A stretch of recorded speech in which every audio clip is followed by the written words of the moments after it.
there's pros and cons to going only deep down that one path. Yep.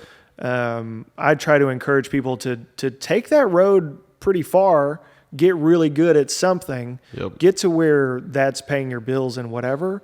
But there's also a lot of benefits in trying to go wider. It's never going to hurt you to be able to perform in real estate in multiple ways.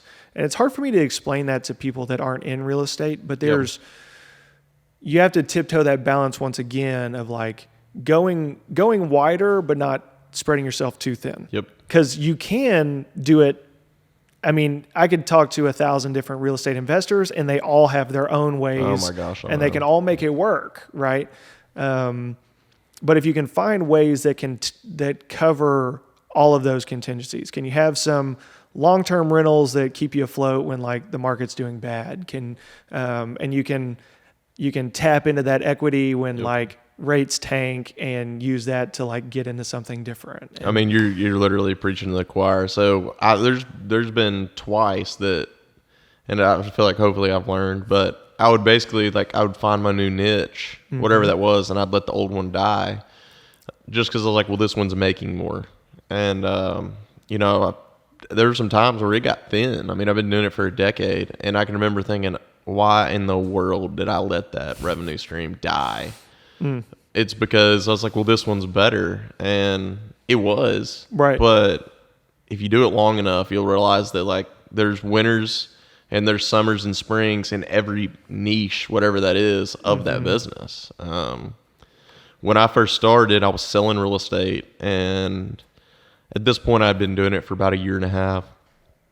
And my mom had me running around with like 6 or 7 $100,000 buyers, which if you don't make a lot of money on a $100,000 buyer. But I was young and hungry and I was ready to get after it. You got to get those knowledge through the transactions. You got to get the knowledge through the transactions, through repetitions, going to bat. Yep. But I can remember there was one, we were actually not too far from here. I showed her a house.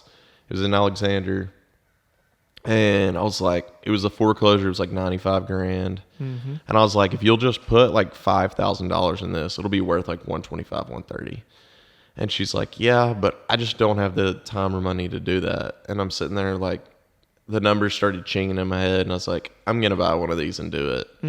And that's really how I started flipping, was bond foreclosures. I mean, HUD Home Store, Fannie Mae, Freddie Mac, HomePath.com, all those websites, you could point your finger and make money almost. Yeah. I mean, it was insane. What year was this? This was in 13 or 14. Yeah.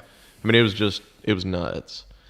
And I'm simplifying. I had a system. Right. Yeah. But I mean, I can remember at one point, same thing. It was like, I would just skip a few. Like, I'm going to be traveling for the next few months, so I'm not even going to buy one. And I look back now, that was so stupid. But I had to do it to learn it. Yeah, you got to do it to learn it. And like all great things come to an end. And, that's just part of it. Thanks for watching. If you liked that video as much as we liked making it, be sure to check out another one. You've got one here. You got another one over here. If you want to listen to the podcast audio only, go check out the Spotify link in the description. And if you haven't subscribed to the channel, please consider doing so. It helps us out a ton. And please hit the bell if you want notifications anytime we drop a new video. Hope to see you on the next one.